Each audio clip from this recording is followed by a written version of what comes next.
Hello दोस्तों, आप सब कैसे हैं? जहाँ तक ठीक ही होंगे, अच्छे होंगे। तो ज्ञान की ज्योति क्लास में आप सभी का स्वागत है। और हम first chapter geography, Indian geography का ख़त्म कर चुके हैं और सेकंड चैप्टर है भारत की भूगर्भिक संरचना।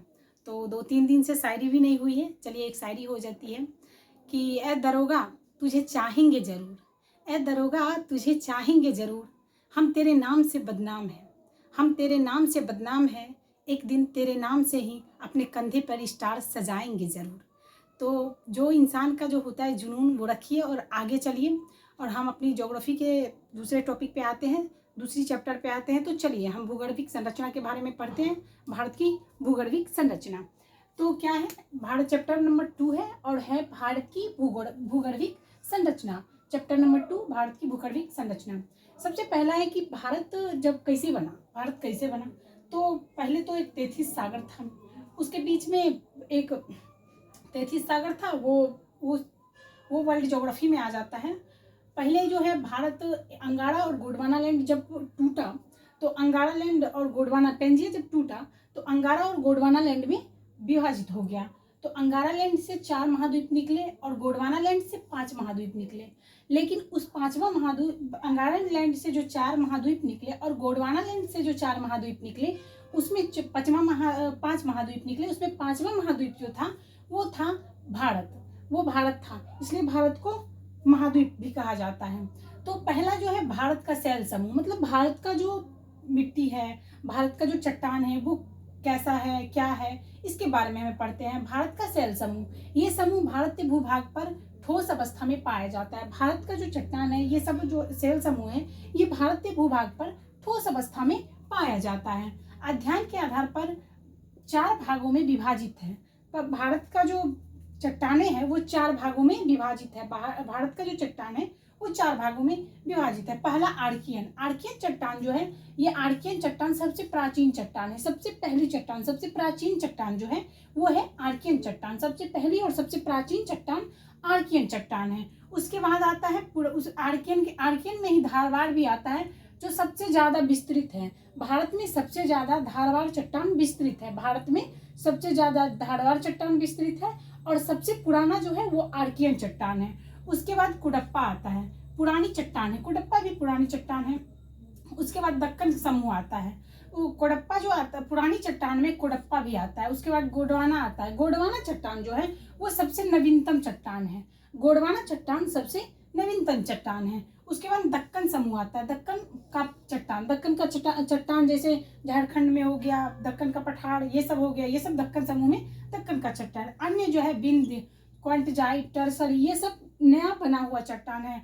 बिंदी चट्टान, क्वांटजाइट, टर्सरी, ये सब नया बना हुआ चट्टान है। देखिए अब चट्टान का जो कालानुक्रम है, कैसे कैसे चट्टान बना। पहला आद्य कवि, इसका जो ट्रिक होता है वो होता है आद्य कवि।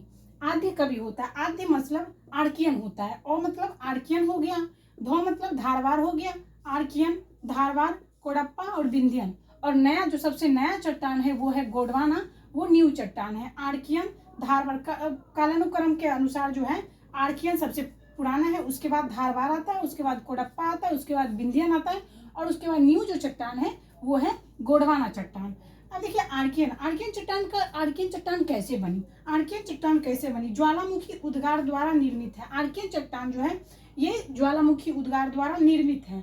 इस चट्टान, आर्कियन चट्टान जो है वो ये ज्वालामुखी उद्गार से बनी हुई है। इसमें खनिज की उपस्थिति होती है, इसमें लोहा वगैरह पाया जाता है, इसमें खनिज की उपस्थिति होती है। इसमें जीवाश्म का प्रमाण नहीं होता है, इसमें जीवाश्म, क्योंकि लावा निकलेगा तो जीवाश्म तो संभावना ही नहीं है कि इसमें होगा, क्योंकि जीवाश्म का प्रमाण इसमें होगा ही नहीं।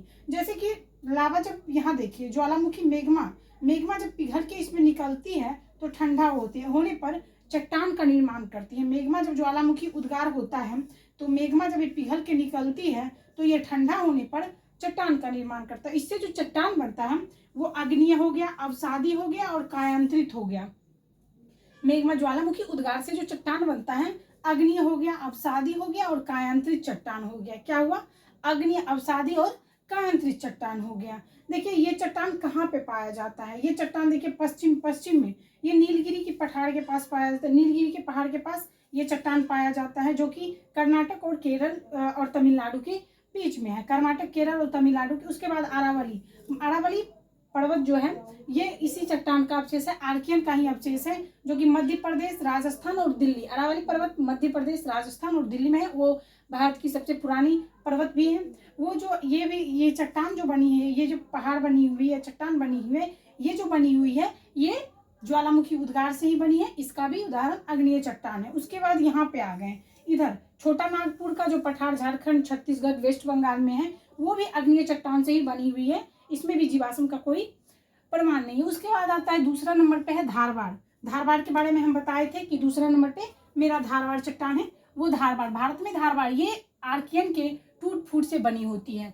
आर्कियन चट्टान जब टूटती है तो इससे धारवाड़ का निर्माण होता है। भारत में खनिज संसाधन में सर्वाधिक संपन्न चट्टान है धारवाड़ चट्टान जो है, इसमें खनिज संसाधन सबसे ज्यादा है। तो भारत में खनिज संसाधन में सर्वाधिक संपन्न चट्टान है। ये चट्टान सबसे पहले कर्नाटक के धारवाड़ जिला में पाई गई थी। धारवाड़ जो चट्टान है ये सबसे पहले कर्नाटक के धारवाड़ जिला में पाई गई थी। कर्नाटक के धारवाड़ जिला में पाई गई थी। लो अयस्क, इस चट्टान में कर्नाटक में लो अयस्क ज्यादा होता है, इसलिए इस चट्टान में लो अयस्क की उपलब्धता ज्यादा होती है। तो इस चट्टान में लो अयस्क की उपलब्धता ज्यादा होती है। उसके बाद इस चट्टान में भी जीवाश्म नहीं पाया जाता है। धारवाड़ चट्टान जो